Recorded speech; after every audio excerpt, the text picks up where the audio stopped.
You ever gotten a big bowl of cereal? You know, nice big one, and you're ready to eat it. You sit down, then your spoon drops in the bowl. Then you gotta dip your hands in there and take it out. I hate that too. Anyways, a friend of mine, Ian, and I are, well, made the choice to collaborate videos from now on. And today, we're bringing you, I guess, a video, the topic of anime roleplay. Well, I don't know much about anime roleplay, but I know about characters based off of shows, games, etc. I have a few myself. You know, Smoke, the Joker, a lot of them. I can't really name off the bat, but we'll get into that later. For now, I want to talk about the do's and don'ts of what I feel you shouldn't do and what you should do when you have a character based off of a character from a series or a game. Now, a don't is give give the power of the character from the movie to your character, like every single one of them. Like, don't give them. If you have a character based off of Goku from Dragon Ball Z, don't give him the ability of the Spirit Bomb, because that's a God mod automatically. Because if you've seen what he needs to do to create that thing, then you would know that you wouldn't be able to use that. You can't just RP the entire world putting up their hands and believing so you can create more energy for your damn bomb. Also, Goku has the ability to teleport at just crazy speeds at any time he wants to without the blink of an eye. And he can do that because he's experienced and all that type of shit. But another don't is make your character like the most experienced character in the world. Don't make like a 50 million year old character saying that he's been through it all and knows it all, because then that'll just make me want to ask your character 50 million questions, and then I'd probably kill it later. But that's just me. Now, a do is do research on the character. Don't just say, hey, I want to make a character based off of the Powerpuff Girls and know nothing about them. You can't make a character based off of freaking Barney Flintstone and he's a modern guy. I mean, dude, the Flintstones was back in the Stone Age and shit. But anyways, another do is do put that character in that character's environment. If you have a character based off of Naruto, same storyline, same abilities, put the character into a Naruto storyline, into like a Naruto roleplay. Don't put Naruto in like a fucking Elven roleplay. That looks retarded. What would a freaking kid...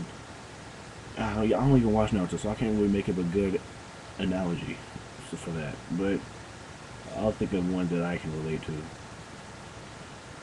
A don't is... don't have your character be what it's not. Like, I have a character based off the Smoke from Mortal Kombat, and I play his ass to the bone. Now, I had a friend of mine say, hey, you should make him into like a freaking zombie or some shit. I forgot what he said. I really did. I apologize. But, I mean, when I say don't make your character what it's not, don't just say, don't give him the abilities and appearance of a character from a series and like not have him be that character. Okay, here's a good one. If you're gonna play the role of Goku, don't make him be like what he's not. Like, don't make him look different, don't make him act different, and don't put him in a different environment. Don't put a character like Goku in a medieval environment, because Dragon Ball Z is based off of like futuristic type shit, because they have capsules and fucking energy beams and shit. Like, what would a Goku like character look like in a medieval environment? That's like a superior being to anybody. Goku can kick anybody's ass. He can kick a fucking Space Marine's ass, and he could kick a fucking elf's ass with his hands tied behind his back. He could just super drop kick him if he wanted to. Speaking of super, don't make a Superman character in medieval roleplay either. Because I've seen a lot of people make characters, like, I've seen a lot of people make futuristic characters and put them in medieval environments. And that's just retarded. Why would you do that? Just to be an asshole. I mean, I'm an asshole, but I have the common courtesy to not do that. I have a character named Onyx, who's based off of Smoke from the Mortal Kombat series, and he's placed himself in a medieval environment, but he's limited to what he can do. He can't do the same shit he used to, since, especially if he's a cyborg, because then he's limited to what he could do, like, because his power source is energy and shit like that, like electromagnetic energy, and there's not a lot of that in the medieval time. He has to charge himself, and he doesn't have a charge in the medieval times, so he has to have somebody teleport him back and forth to where he's supposed to be, and he's rarely ever in where he's not supposed to be. Anyways, this is a bad topic for me because I don't know shit about what I'm talking about, so I'm just going to skip to another topic, okay? Now, Ian and I were supposed to talk about some topics for future shows, but this particular topic right now that I'm about to talk about, I really don't feel like waiting on, just because. And this is a topic of the poison index for role players. Yes, I've talked about it before, don't tell me.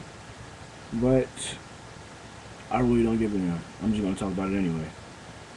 Now, the poison index for role players. First, I want to talk about the origins of the poisons. And now, I'm not going to go through each and every poison. I'm going to let you know just basic facts. All the poisons cannot be found in one area. It's impossible, since all the poisons are not all found at the same time, area, realm, world, etc., etc. There are some poisons that weren't created until the modern times. There's some poisons that died off before the modern times. So you can't get a poison like cyanide in medieval times. That's really not that possible.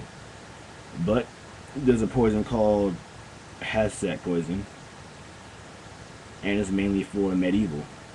Now, a character from in the modern times cannot get that type of poison, considering that poison would have died off with the drow kind. I mean, what would a drow look like in a modern environment? That's something else I want to rant about too. Medieval characters in modern fantasy environments. Now think logically, would a drow or an elf be seen anywhere in a modern environment? I mean, yeah, it's fantasy, but come on. Well, why would it? You wouldn't see that shit because they would have died off a long time ago. I mean, let's look back a little bit. We're talking about modern fantasy, right? All right. Mortal Kombat. That's modern fantasy. You don't see any kind of drow or elf in that shit, but you see a lot of fucking necromancers and all that type of shit. You don't see any elf. You don't see any type of drow. You don't see a lot of ancient beings in that story at all. And the ones that you do see are from like the ancient past. God damn, my phone rings one more damn time. I don't care about Mayflower Gardens. Oops. Anyways. Yeah, if you're gonna be in the modern RP, don't bring in like a character like a fucking elf. A wood elf. If that. And just, I don't even know, man. It's just how you go about things, I guess. But back to poisons. I already explained the origins of shit, that they can't all be found at once. And no, they can't all be healed either. And I'm not really about to bash anybody because as much as I want to so bad. But poisons can't be healed. All of them cannot be healable. Just because it's a poison doesn't mean you can have an anti-poison for it also. It's because people tell you anything is possible doesn't mean everything is possible. No. Now, there's some poisons in the index that can't be healed due to the fact they're instantaneous poisons, but there are anti-poisons for that shit that you can take before the poison is administered. But it's all about knowing if the poison is going to be administered or not. because you can't metagame and say, well, I took a poison before you poisoned me, and you didn't even know he was coming. Now, if you have a valid proof that you took an anti-poison before you were poisoned, then by all means. But there isn't one poison, no, there isn't one anti-poison in that index that lasts longer than a day. There isn't. So either your ass better be lucky, or your ass better know what the hell you're doing. Point blank. Now, next topic about poisons. The lasting effects and all that type of shit. Now, instantaneous doesn't mean every effect happens at that moment. Instantaneous means that that's when the process starts. Like, if there's the processes of the poison were numbing of the body and you pass out and feel a whole bunch of pain, have nightmares, and then die, doesn't mean all that shit happened at once. That means they started happening the second the poison started happening. So the second the poison was administered, your body would get numb, you'd get tired, and then you'd pass out and die very quickly. Instantaneous doesn't mean all that shit happens right at that second, but instantaneous means it happens, it starts right then and there when the poison is administered. Now, there are some poisons that can be collaborated with different type of usages, like insinuative poisons is a poison that can be put on the blade. Also, it can be used as with the syringe. You can inject it into somebody, or you can just drop it into a wound. So it can be used as blade venom within a syringe, or you could put the venom into a wound. And then there's contact poisons, which is basically, that's just what it is. If it touches your skin, that's when it starts acting. And then there's ingestive poisons that are swallowed. Now, ingestive poisons that are liquids, if that shit's in your mouth at all, there's no way of spitting every ounce of that liquid out. It's impossible. It really is. There's no such, you can't, if there's water in your mouth and you spit out the water, there's always water left behind. Is there not? You can try as hard as you can not to swallow, but you're going to do it. It's a natural reaction.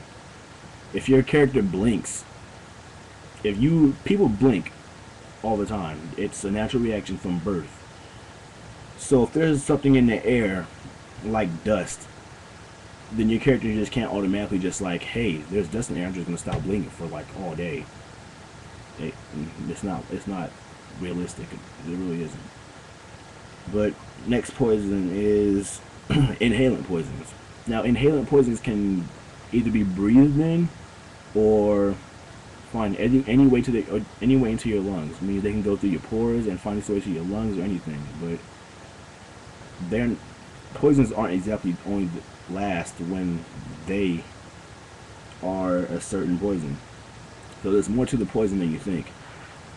But if you have any questions, I really, really want you to ask me, or my partner who created the poison. His name is Nixium, Nixium, on IMVU, and he helped me create the poisons.